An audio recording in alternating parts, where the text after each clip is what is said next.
Chapter 9. Brian found it was a long way from sparks to fire. Clearly, there had to be something for the sparks to ignite, some kind of tinder or kindling, but what? He brought some dried grass in, tapped sparks into it, and watched them die. He tried small twigs, breaking them into little pieces, but that was worse than the grass. Then he tried a combination of the two, grass and twigs. Nothing.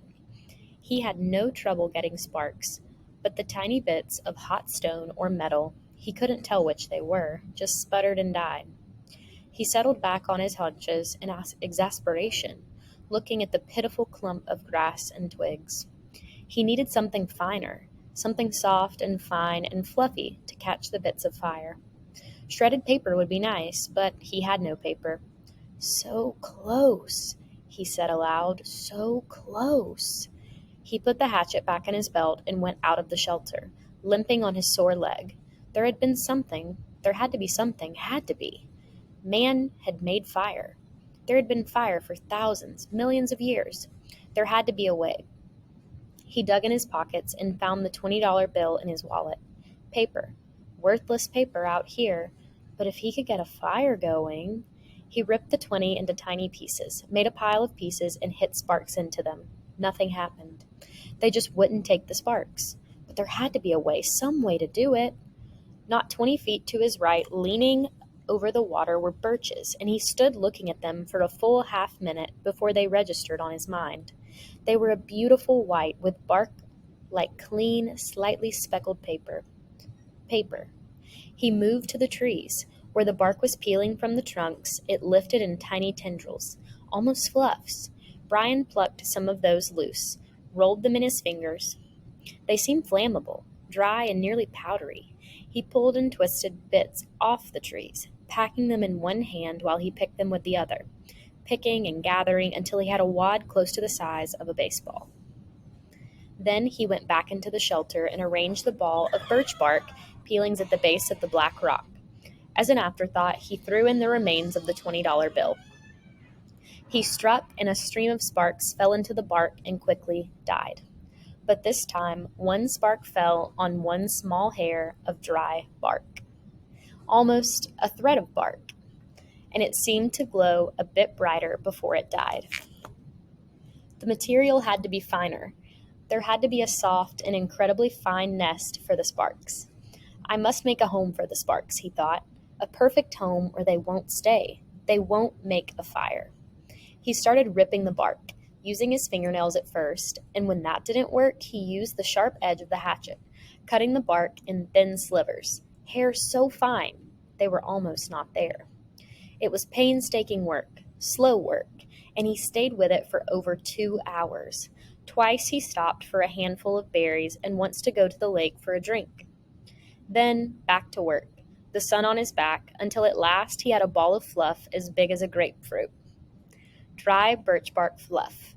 He positioned his spark nest, as he thought of it, at the base of the rock, used his thumb to make a small depression in the middle, and slammed the back of the hatchet down across the black rock. A cloud of sparks rained down, most of them missing the nest, but some, perhaps 30 or so, hit in the depression, and those 6 or 7 found fuel and grew, smoldered, and caused the bark to take on the red glow. Then they went out. Close. He was close. He repositioned the nest, made a new and smaller dent with his thumb, and struck again. More sparks. A slight glow, then nothing. It's me, he thought. I'm doing something wrong. I do not know this. A cave dweller would have had a fire by now. A Cro-Magnon man would have made a fire by now, but I don't know this. I don't know how to make a fire. Maybe not enough sparks. He settled the nest in place once more and hit the rock with a series of blows as fast as he could. The sparks poured like a golden waterfall. At first they seemed to take. There were many sparks that found life and took briefly, but they all died. Starved.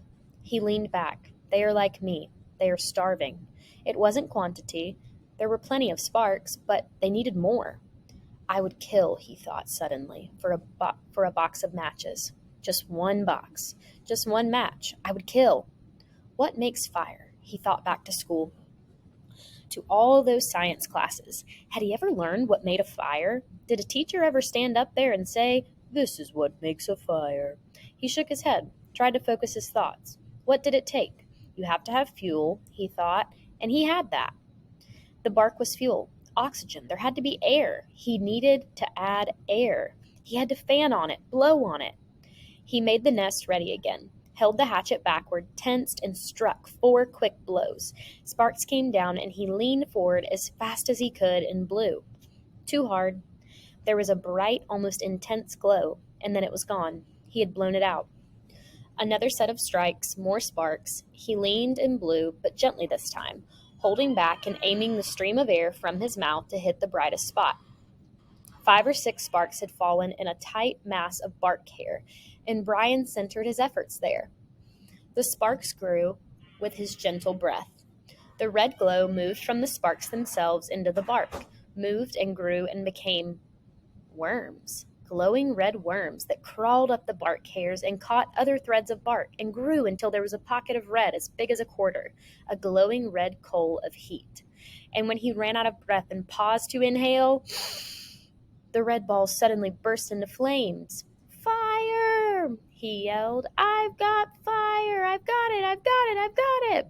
But the flames were thick and oily and burning fast, consuming the ball of bark as fast as if it were gasoline. He had to feed the flames, keep them going.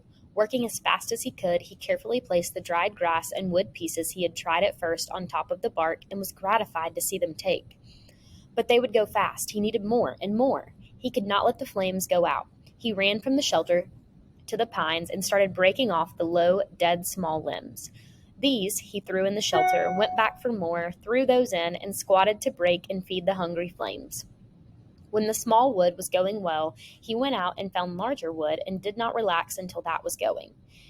Then he leaned back against the wood brace of his door opening and smiled.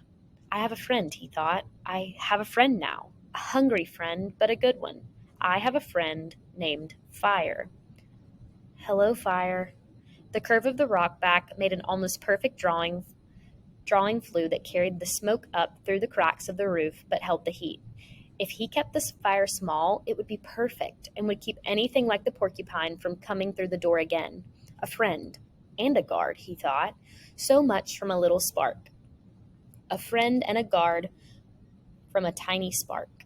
He looked around and wished he had somebody to tell this thing, to show this thing he had done. But there was nobody. Nobody but the trees and the sun and the breeze and the lake. Nobody. And he thought, rolling thoughts, with the smoke curling up over his head and the smile still half on his face, he thought, "I wonder what they're doing now. I wonder what my father is doing. I wonder what my mother is doing now. I wonder if she is with him."